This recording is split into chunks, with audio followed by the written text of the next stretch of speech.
Maman, papa, l'éducation de vos enfants, c'est notre priorité. Pour l'année scolaire 2026-2027, le complexe scolaire Israël débute les inscriptions pour les cycles primaires, secondaires et humanité. Nos options: pédagogie, sciences commerciales, littéraires, coupe et couture. Avec plus de 32 ans d'expérience, les complexes scolaires Israël sait s'adapter à l'évolution technologique. C'est pourquoi nous encadrons vos enfants sur le plan numérique. Notre adresse, le complexe scolaire Israël se trouve au numéro 149 avenue de l'École, quartier Kintsuka, commune de Ngaliema, référence Brikin. Pour tout contact, appelez-nous au plus 243 890 800 841 ou au plus 243 890 800 847. Avec le complexe scolaire Israël, l'éducation de vos enfants, c'est notre priorité. Bonjour, bonsoir bandeko ba Congolais, bisika so boko landa biso esengweza vraiment makasi ya mona ke ba Congolais bozali ebele ya kolanda biso ya kopesa biso confiance partout bozwami nzamba bokasi bonso abenisa bino. Merci mingi boyebi ke Tosha TV eza rendez-vous quotidien. Merci na ba partenaire na biso nyonso bandeko. Bomoni bino mukone ebandeli ya émission complexe scolaire Israël. Bandeko kozelate tokoma katikati ya année topé tokoma à la veille ya ba inscription oya ko sala inscription balobi que faut toujours ko se préparer bana bale ki sa ba vacances malam faut déjà ko penser na année scolaire prochain. Donc bandeko nyonso bazana ngaliema complexe scolaire Israël a bandi ba inscription. Donc nyonso ezali malamu qualité enseignement, ça fait des années qu'ils font ça.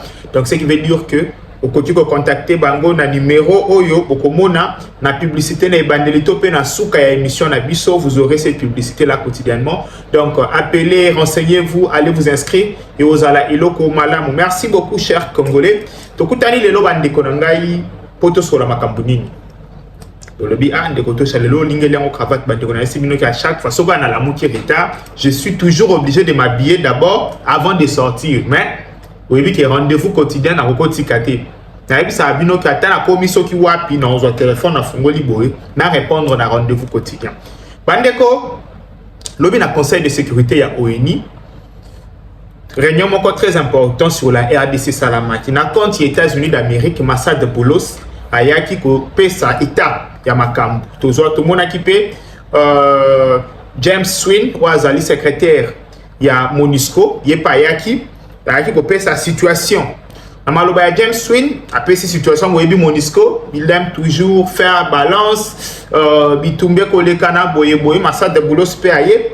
Amaloba ya Massad de Boulos a expliqué la situation. Alors que le gouvernement congolais a sala ba effort mingi te pour na makambotali ba M23 et mabotali ba FDLR et Rwanda pa ko sala te fort mon côté pour na makambo etali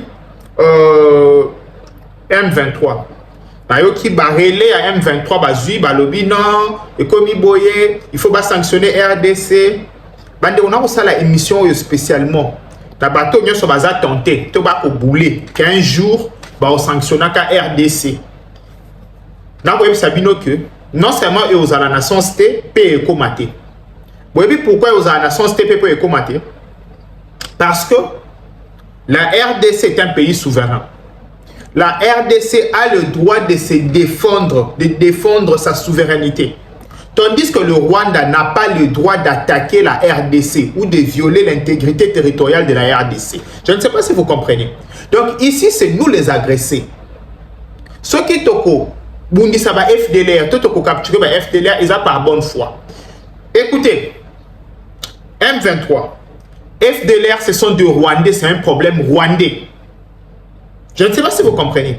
Ici, la seule solution, Ezali, Rwanda, Azwa, Naba FDLR, Naba M23, Asala Bango bagage bazonga Rwanda.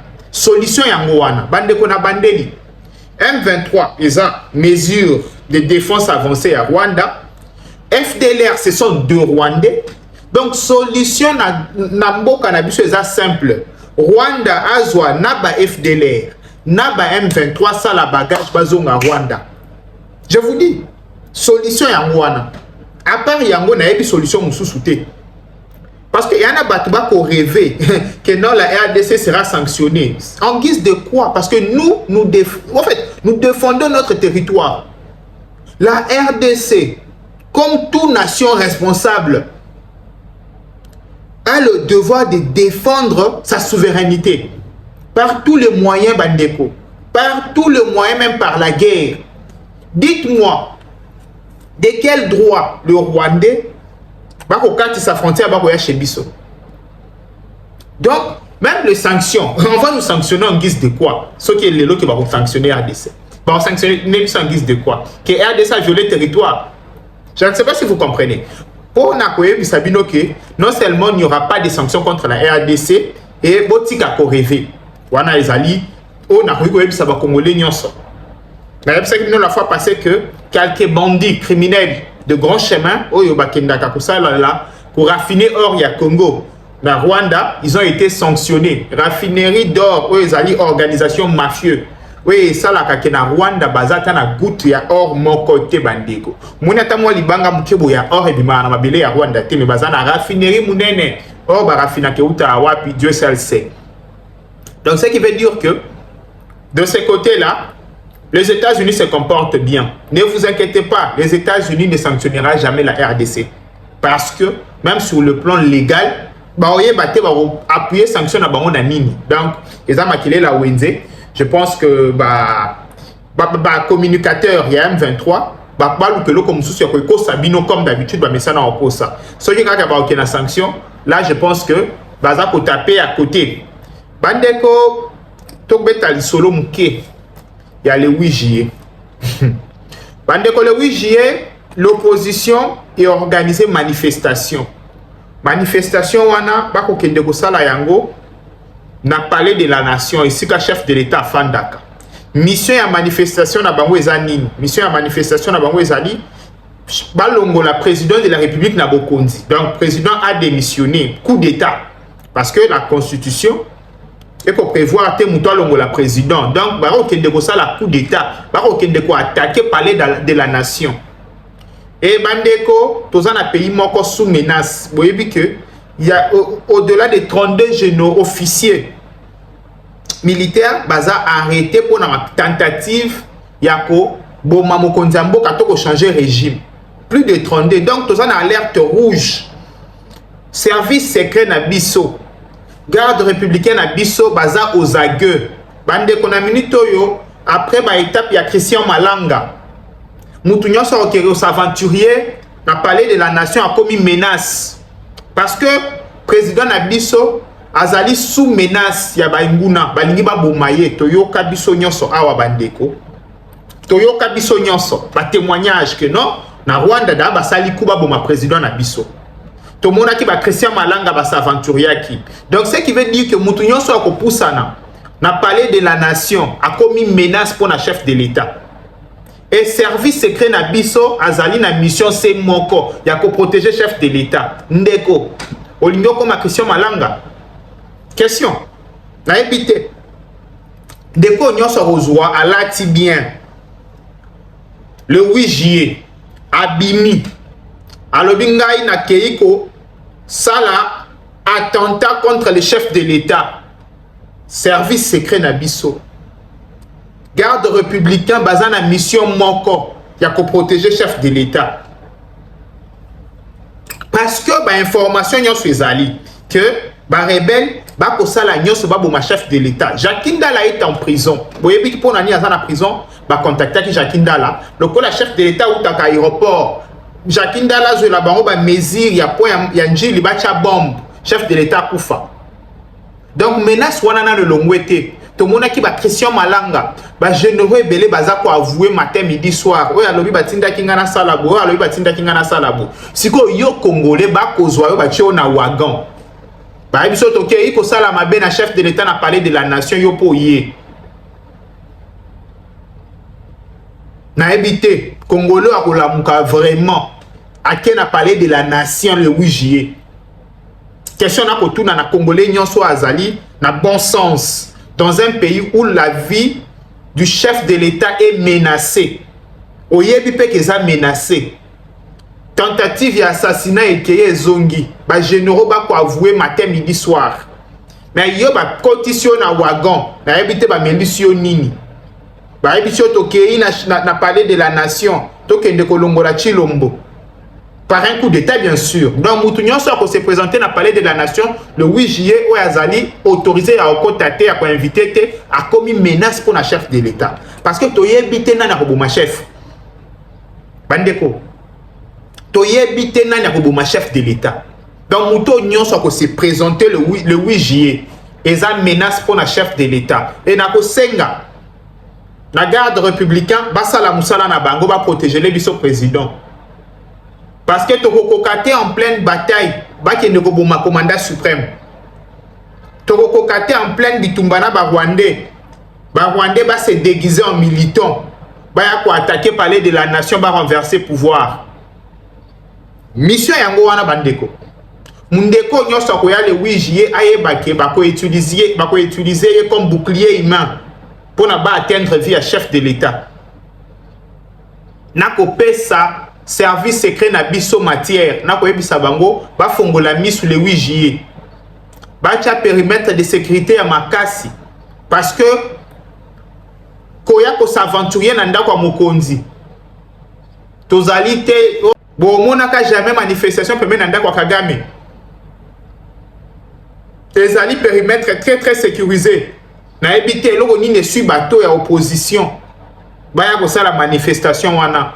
Et je demanderai à la garde républicaine. Maintenant, si nous sommes se présenter, nous sommes suspect pour neutraliser. Bon neutraliser, à avouer. Parce que mission est simple, ma Félix Antoine Tshisekedi Tshilombo. Je vous dis, des cognons sont congolais. Babenga yo kende liboso ya parler du peuple ezali parler na bino manifester kende. Babenga yo kende ko manifester na nzela kende. Mais ceux qui babenga yo kende ko manifester pour oza la bouclier bango babo ma chef de l'état likolo na yo bande ko komi menace. Okomi menace. Okomi ko faciliter liwa ya mokonzi. Wana mabe. Wana komi mabe. Donc nako senga bande ko ba congolais nyonso likambo ya le 8 juillet ba fongola misu. Ba utiliser yo te bandeko. La vie du chef ezali na danger. Congolais nyonso akokende le 8 juillet parce que toyebi que le Rwandais en veut na mokonzi na biso. Donc ba Rwandais ba ko utiliser bino pour ba attaquer mokonzi. Oyebi que biso pe na we ya biso mokonzi toza jaloux to lingaka te to kokaka te. To ko appuyer ka chef de l'état, to ko appuyer garde républicain. Bande ko na ozala jamais indigné soki ata congolais moko azuli kama jour wana. Bondi melanga. Parce que on la considérer comme congolais, on la considérer comme un assassin ou quoi. Kobo ma chef et muto ya kobo ma chef. Basala kana yo nyoso balingi. C'est ça bandeko. Merci beaucoup. To yebisana, to faire passer message aux anandeko na yo ba pesi 2000, 5000 yaka zwa lichette, toke na palais de la nation pekisaye. Yebisaye que wana eza niveau mususu. Papesio 10 000 francs, à 20 000 zoa lichette, toke na palais de la nation de Kokoyate. 10 000 les ambons au papier rotikala. Kuna eza niveau mususu. Pendant 9 jours, yotoza nango bandeko passer message. Yebisa bandeko na yo, yebisa bango ndeko nanga. Ata papesio $100. Kocha makolo kunate. Parce que komi menace pour na chef. Merci beaucoup bandeko. Tobo sanate pour la inscription au essai bandi na complexe scolaire Israël bandeko nyonso bazali na Galiema et kozala malamu faisait un tour bota la qualité enseignement bota la qualité établissement et bosa la inscription ya bana na bino ozala eloko malamu tokutana prochainement pona ba makambu mususu. Bye bye, ciao. Maman, papa, l'éducation de vos enfants c'est notre priorité. Pour l'année scolaire 2026-2027, le complexe scolaire Israël débute les inscriptions pour les cycles primaires, secondaires et humanité. Nos options: pédagogie, sciences commerciales, littéraires, coupe et couture. Avec plus de 32 ans d'expérience, les complexes scolaires Israël sait s'adapter à l'évolution technologique. C'est pourquoi nous encadrons vos enfants sur le plan numérique. Notre adresse, le complexe scolaire Israël se trouve au numéro 149 avenue de l'École, quartier Kintsuka, commune de Ngaliema, référence Brikin. Pour tout contact, appelez-nous au plus 243 890 800 841 ou au plus 243 890 800 847. Avec le complexe scolaire Israël, l'éducation de vos enfants, c'est notre priorité.